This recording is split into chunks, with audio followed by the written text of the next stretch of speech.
That was the worst phone call I ever can get. We hear the phone ringing from the outside. So we get in the house. My mom say, "This Louisiana Tech on the phone." I ain't still thinking nothing of it, you know. So I'm like, "Hello." The guy say, "Hey, man, I'm sorry. We got to take your scholarship." I'm like, "What?" I say, "Sir, I didn't do nothing. I'm out of jail. I'm innocent." He said, "Man, you pissed Michael Jordan off." He said, "Man, you got so much media and press down here on us at this school.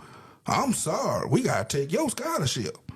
I say, "Well, I be damn." So now my dad looking at me like, "What the we gonna do now?" You know, so I just said, "You know what? School and football. I'm doing my thing. We got an apartment."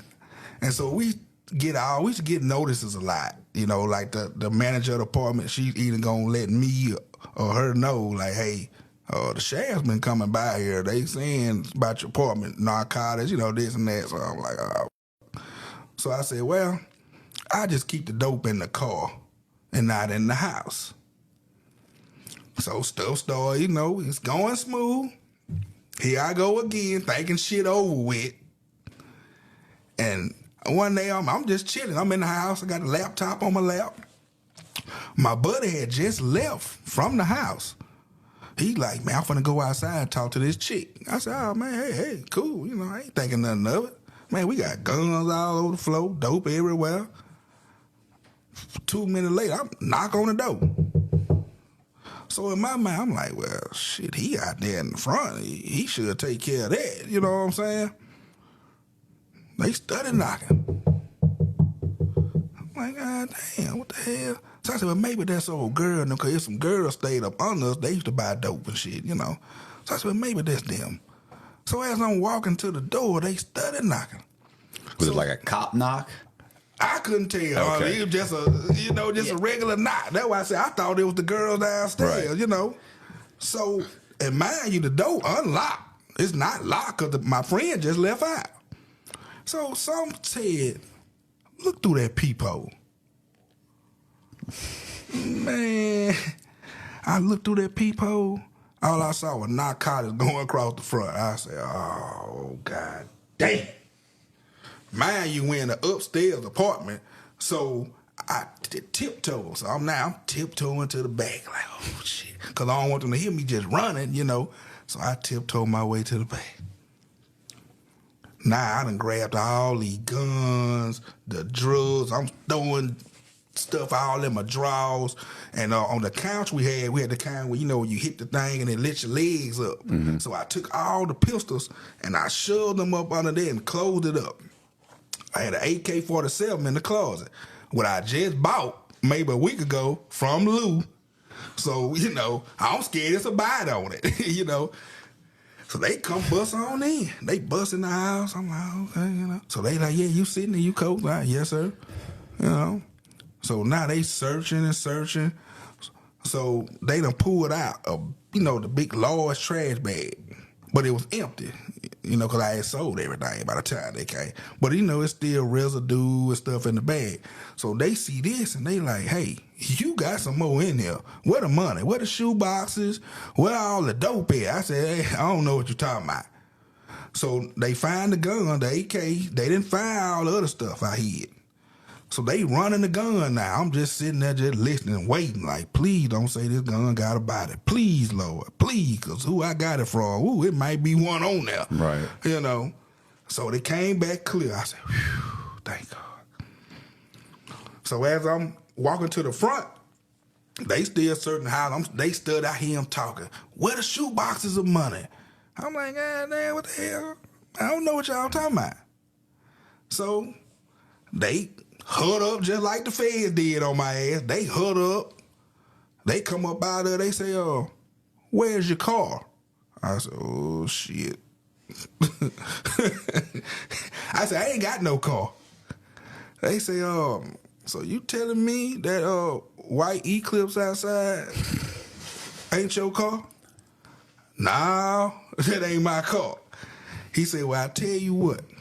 We finna run these license plate.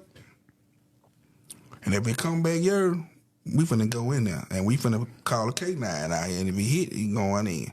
I say, well, look, I tell you what. I say, look, this my mom's car. My mom let me use to get back and forth here and there, you know, so. I don't know what mom's got in the trunk. Yeah, you know, so I was like, hey, what we could do, we can call my mom and tell her, you know, just come get a car. He said, nah, no, that ain't what we finna do. We finna get the K9 over here, and if he bump, we going in. So once he said that, I said, well, the show is over. I'm gone, you know. So find the K9, get there, and he go sit right by the trunk. I said, oh, fuck. So the police, he popped my trunk. He just doing this. He just wiggling. He just coming out with everything. I said, God damn. So as I'm in the back seat, the police guy walk over and he say, man, this is some good. I say, it sure is. I keep the best. You know, fuck it. Hey, I'm caught. So now I'm gone. I'm back in the jail again. Mind you, my best friend got probably maybe a year before I went in. Mm-hmm. The same dude who they brought him in there with me. He had a mortgage company, or so I thought. Scumbag. It just says Amerifund Mortgage Inc. on the sign. I go to the office several times and I'm like, where are your employees? There's nobody in here. It's a desk. There's like one phone that has a long cord to a wall. Where is everybody and where is everything? And he's like, oh, they're out. So I believed it. And I was like, oh, they're all out in the field or whatever. Site, yeah. They're on site getting these foreclosed homes. I started noticing weird things. No employees, a weird office, like a mechanic shop, but I don't ever see anyone like bringing a car and getting it fixed. I just see cars going in and then I don't see them coming back out. And I'm like, well, that's odd. When's the owner going to pick up their car? So I'm starting to think like things are strange because for a while I actually thought that these businesses were legit and that's how they made their money. This went on for a couple years. And there came a point when one day I was at the house. It was maybe 5, 6 in the morning. So I hear all this ruckus in the garage and I get up, and when I go out there, I see him and a couple of other Russian guys speaking in Russian and moving a lot of equipment. I mean, equipment like this, like, you know, just tech type of stuff, but it looks like it all came from like a club, like club type of things. So I'm like, what's going on? He was like, oh, baby, go back to sleep, baby. So I was like, okay. I went back to sleep. I left it alone.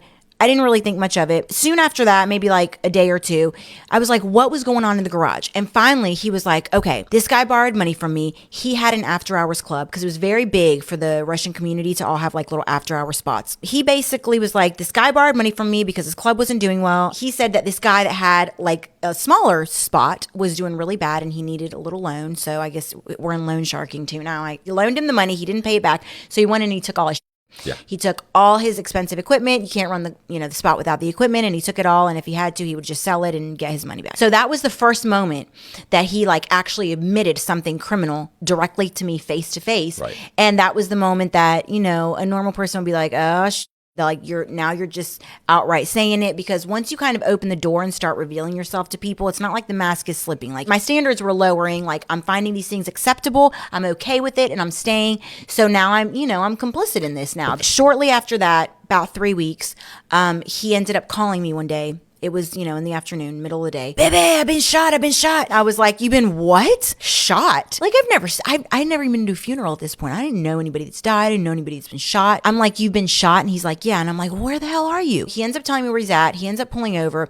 I go to meet him. When I get to the place where his car is parked, he's moved to the passenger seat. He is holding his arm. It looks like it's just gone straight through.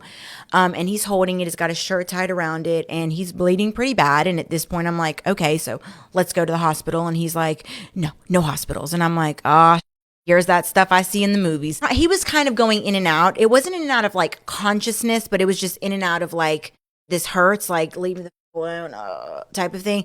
So I didn't want to be like super naggy at that moment. I wanted to make sure he was safe and okay. And